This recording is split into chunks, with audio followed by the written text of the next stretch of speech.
இறைத்தன்மை நம் ஒவ்வொருவரின் உள்ளத்திலும் இருக்கிறது. குணமாக வேண்டும், சுகமாக இருக்க வேண்டும். இது உள்ளத்தில் உணர்த்தப்பட்ட அறிவிப்பாகும். நாம் அந்த அறிவிப்பை நிராகரிக்காமல் இருக்கும் வரை நாம் தொழுகையாளிகள், அதாவது இறைவனுக்கு வழிபடுதலில் நாம் நிலைத்திருப்பவர்களாக ஆகின்றோம். எப்போது மனதில் கவலை, பயம், படபடப்பு, ஆற்றாமை, நிராசையில் இருக்கின்றோமோ அப்போது நமக்குள் இருக்கும் படைக்கும் திறன் படைக்கும் திறனற்றவர்களாகி விடுகின்றோம். அப்போதுதான் நாம் நமது உறுப்புகளின் உயிரோட்டத்தை இழந்து ஒட்டுமொத்த நோய் கொண்ட மனிதராக ஆகின்றோம். இது நம் இறப்பு வரை நிகழ்கிறது. ஆகவே நோய் என்பது உடலில் இல்லை, நம் மனதில் தான் உள்ளது. 2வது அத்தியாயம் 10வது வசனம், இறைவன் கவலைப்பட வேண்டாம், எல்லாம் சரியாகிவிட்டது என கூறியதற்கு மாற்றமாக அதை நாம் நம்பாமல் நம் அறிவு கூறிய பொய்யை அதிகமாக நம்பியதால் தான் நமக்குள் இருக்கும் படைக்கும் திறனை அழித்துக் கொள்கிறோம்.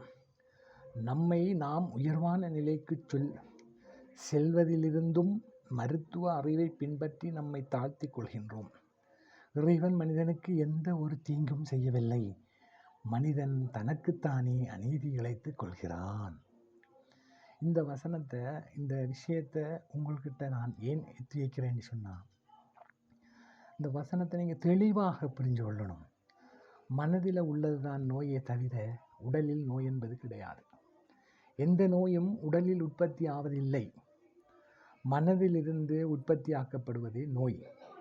இந்த நோய்க்கு நிவாரணம் கொடுப்பது என்று சொன்னால் தற்காலிகமான நிவாரணங்கள் உடலிலே தான் செலுத்தப்படுகிறது. மனதை சாந்தப்படுத்தி தூய்மையாக்கி நோய்பணிகள் வராதவாறு பாதுகாத்து கொள்ள வேண்டும் என்றால் அதற்கு ஆத்மீகம் தேவைப்படுகிறது, ஆன்மீகம் தேவைப்படுகிறது. இந்த ஆத்மீகமும் உங்களுடைய எண்ணங்களும் ஒன்றிணையும் போது உங்களுடைய உடலில் உள்ள நோய்கள் முற்றுமுழுதாக நீங்கிவிடும். இதில் எந்த சந்தேகமும் இல்லை, எந்த ஐயப்பாடும் இல்லை. உங்களுக்கு ஏற்படுகின்ற நோய்களுக்கு உங்களது எண்ணங்களும் உங்களது மனமுமே காரணம். ஆகவே உங்களது மனதை நீங்கள் சாந்தப்படுத்தி நிலையாக உங்கள் மனதுக்கு உரிய நிவாரணமாக மருந்துகளை மனதுக்கே கொடுங்கள். மனதுக்கு மருந்துகள் கொடுக்கப்படும் போது நோய்கள் குணமாவதை நீங்கள் கண்கூடாக காணலாம். இந்த மனதுக்கு கொடுக்கப்பட்ட மருந்து உங்களது உடலில் உள்ள நோய்களை முற்றுமுழுதாக நீக்கிவிடும் என்பதில் எந்த சிறிதளவு கண்டுகளவேனும் சந்தேகம் வரக்கூடாது, வரவும் முடியாது. இந்த சந்தேகங்களை நீங்கள் ஒரு புறந்தள்ளி வைத்துவிட்டு உங்கள் மனதோடு நீங்கள் பேசுங்கள். உங்கள் மனதிற்குள் சாந்தியையும் அமைதியையும் உங்களுக்குள் நீங்கள் உண்டாக்கி கொள்ளுங்கள்.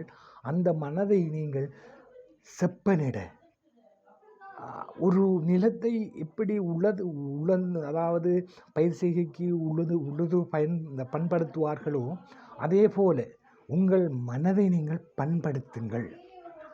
பண்படுத்தும் போதுதான் உங்களது மனதில் உள்ள வேதனைகளை நோயாக வெளுத்தள்ளக்கூடிய அந்த ஆற்றல் குறையும்.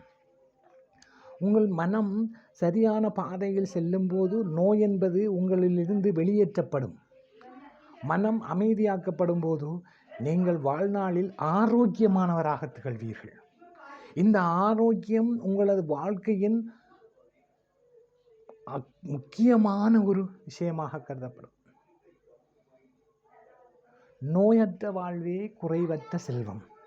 நீங்கள் மனதினை அமைதிப்படுத்தி மனதிற்கு உங்களது மகிழ்ச்சியை அளித்தால், நீங்கள் மகிழ்ச்சியாக இருந்தால் உங்கள் உடல் மகிழ்ச்சியாக இருக்கும், ஆரோக்கியமாக இருக்கும். இதை புரிந்து கொள்வது மிகவும் கடினம். எல்லோராலும் இதை புரிந்து கொள்ள முடியாது. புரிந்து கொள்ளும் பக்குவங்களை உண்டாக்கி கொள்வதுதான் ஒரு மனிதனுடைய முக்கியமான கடமையாகப்படுகிறது. ஆகவே நீங்கள் உங்களது ஆன்மீக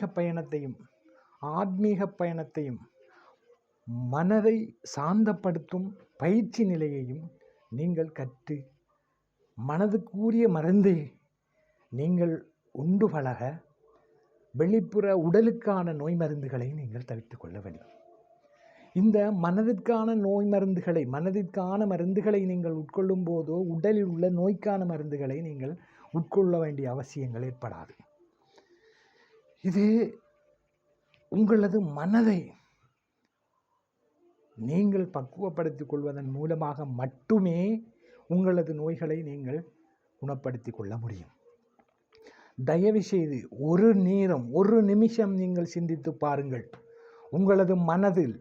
உங்களது மனதை தொட்ட ஒவ்வொரு விஷயத்தையும் நீங்கள் சிந்தித்து பாருங்கள். உங்கள் மனதை நீங்கள் சந்தோஷப்படுத்தி இருக்கிறீர்களா இல்லை சமாதானப்படுத்தி இருக்கிறீர்களா என்பதை உங்கள் மனதை தொட்டே நீங்கள் கேட்டு பாருங்கள்.